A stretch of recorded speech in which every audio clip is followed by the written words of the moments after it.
take a good look at your screen there.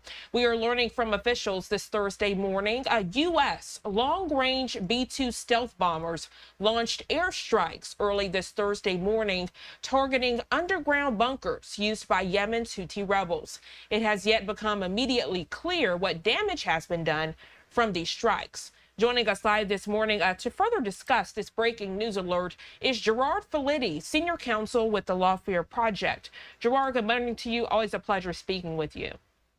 Pleasure's all mine. Thank you.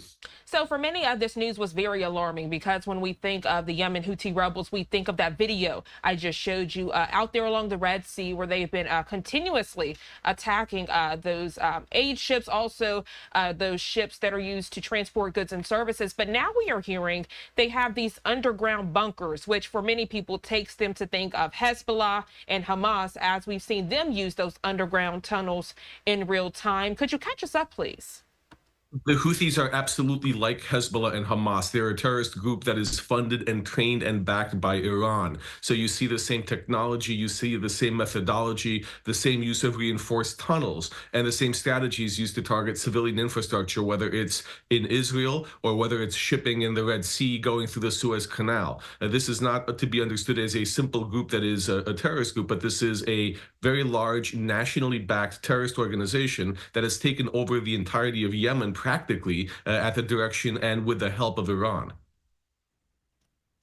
You mentioned how they are backed by Iran, and we know at this hour we are seeing how the conflict with Israel and Iran could ramp up, as we are seeing the IDF in real time continue to try to eradicate Hezbollah there in Beirut, Lebanon. How does Iran correlate with the Yemen Houthi rebels, but also Hezbollah? Because we know these are two different terroristic organizations, but it seems like they have the same focal point as it comes to trying to eliminate and eradicate Israel. Well, they are. First, we need to remember that one of the stated goals of the Iranian regime since the 1979 revolution is the destruction of the state of Israel, the eradication of that state. And one of the arms of Israel, the IRGC, the Islamic Revolutionary Guard Corps, Quds Force, is responsible for coordinating these multiple terrorist arms around the world. This includes the Houthis, this includes Hezbollah, this includes Hamas and other smaller terrorist organizations. So it's that the IRGC in Iran that really controls and directs the movements of these terrorist activities, provides them with weapons, provides them with funding, provides the Houthis with these missiles, including ballistic missiles that we've seen launched at Israel and at shipping, including American vessels in the Persian Gulf and in the Red Sea. So this is how Iran controls these terrorist proxies through the IRGC, an arm of the Iranian government, which is separately sanctioned, by the way, by the United States government from Iran. That is how powerful this faction is within the Iranian government. They are the ones that direct global terror at Iran's behalf.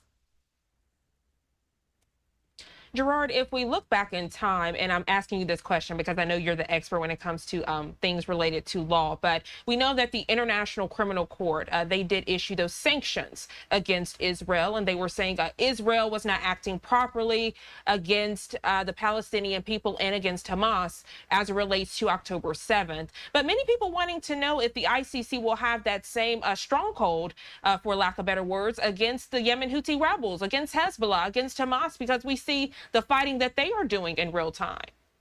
Well, that's an excellent question. And I think there's a lot of doubt in the international legal community that the ICC the same standards to a lot of these terrorist organizations. To be fair, the ICC did also issue arrest warrants for the leadership of Hamas. However, Hezbollah, which is a terrorist organization larger and more powerful than Hamas, has never been addressed by the ICC. Neither have the Houthis, despite the fact that they commit war crimes on a routine basis, including targeting civilian populations with violence and armed conflict against unarmed aggressors. These are violations of international law that the ICC very much should be involved with, but is not. The question becomes whether the ICC has stopped being a judicial body and become a political one, directed essentially by the United Nations, which is certainly not a friend of Israel's.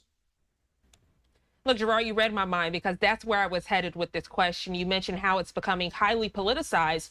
And if we look at recent interviews and debates with former President Donald Trump, that was pretty much his concern with these groups. He specifically did discuss NATO on that front, and how he was concerned about accountability as it relates to world leaders on that front. But I'm seeing the same thing with the ICC in real time, as we all are seeing conflict in the Middle East. Do you think that's why it's being highly politicized, and why former President Donald Trump is saying world leaders pretty much are losing respect for the U.S.?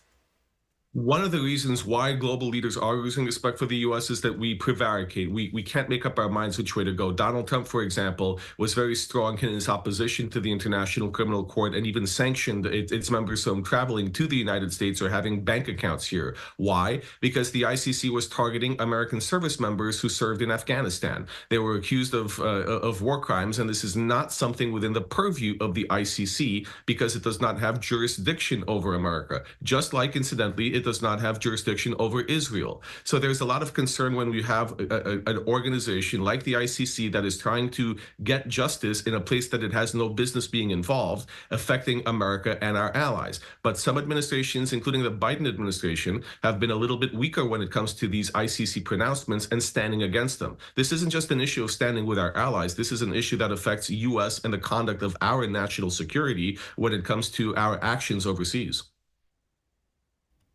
And that also seems to be the concern. You mentioned national security. And if world leaders are looking at the U.S. as, quote, weak in response to these type of terroristic incidents, there's a concern that maybe the same thing could happen to us, because they think maybe we won't respond since we haven't aided Israel the way they think we should.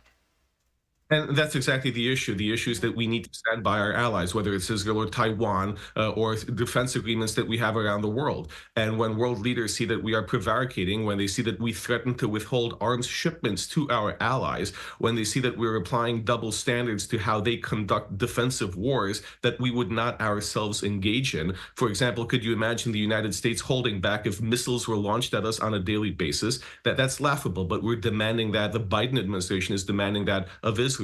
And when you see this conduct, when you see this behavior as an American ally, you have to wonder whether we will be there for you. And that's not something that engenders strong support for America by other international leaders when you see a lack of support for our allies. Gerard, I always appreciate your candidness and your expertise on these topics. Thank you so much for joining us. Is there anything else you'd like to add before we let you go? Well, we can also expect in the coming weeks Israel to respond to the latest attacks by Iran, the ballistic missiles that were launched a few weeks ago. We can expect Israel to retaliate against Iran. We've seen discussions with the Biden administration, so there does seem to be some agreement, or at least consensus, on targeting, and that will be perhaps seen as another escalation in this regional crisis. Gerard, thank you so much for joining us this Thursday morning. I hope you enjoy the rest of your day. My pleasure. Thank you so much.